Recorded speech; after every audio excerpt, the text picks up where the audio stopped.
Hey guys, Craig here again. Another update on the m1070 trailer. Coming to the end of it now.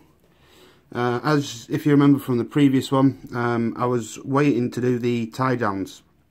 So what I've basically done, I've made my own and used some heavy duty chain to create the tie downs, but I don't have enough bow shackles. So what I'm planning on doing is making it look as though the truck's either just gone onto the actual trailer and the stuff's laid out ready to get the M-wrap tied down, or it's been parked up and everything's been taken off and it's about to come off the trailer. So either way, so what I've basically used, I've used this chain, pretty heavy duty, got it from a local hobby store. If you're in the UK, Hobbycraft, I got that from. It was, I think it was £3 for this sort of chain that I used here. And then what I also did was, to make the actual tie downs, used styrene rod. And I basically cut some short lengths of this, stuck this in the middle of it, and then used a thinner one to make the handles. I don't know what the sizes are on that, but they're small, put it that way.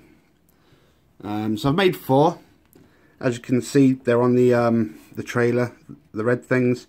All I've done is painted them up, painted them red, oily steel for the high wear bits, and then dry brushed it with aluminium for the scratches and the wear effect. I've used copper wire on the ends. I've drilled little tiny holes. I think they were 0.5 mil. Used the copper wire as the link to join the chain to the actual tie down. I've basically done that times 4. So on the front of the trailer, what we've basically got is the tie downs are attached to the bow shackles on the wagon, and they've just been dumped on the front of the trailer. Let's try and get you a little bit better in there. I've got one bow shackle there. This one unfortunately snapped. Trying to get this attached, this side attached to it, because you obviously cross them. I don't really want to take any of the other bow shackles off because they are super fragile. But either way, the bow shackle's out, the chains are off, so whichever way you want to look at it, it's either just coming on the trailer or it's just coming off the trailer. But in essence, this is where I'm at now, so I'm pretty much done with it. All the weathering and everything's finished with.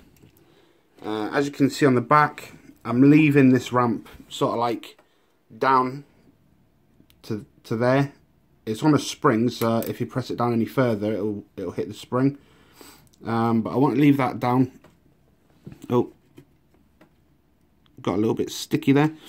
But I want to leave that a little bit down so it looks as though someone's just undone the ramp and it's just holding itself on its own weight. So what I'll probably end up having now is the tractor unit either parked alongside it or looking as though it's about to reverse onto the trailer. And then we'll go from there with the dio then. It's going to be an Afghan or maybe a rack or something. So I'm going to end up doing sort of like a sandy base, rocks, all that sort of good stuff. So that's pretty much where I'm at with it now. It's almost finished. Well, the actual building and the painting's finished. It's just the base to do. Let's try and get a little bit zoomed out for you. So that's what we're looking at. I think it's looking pretty good.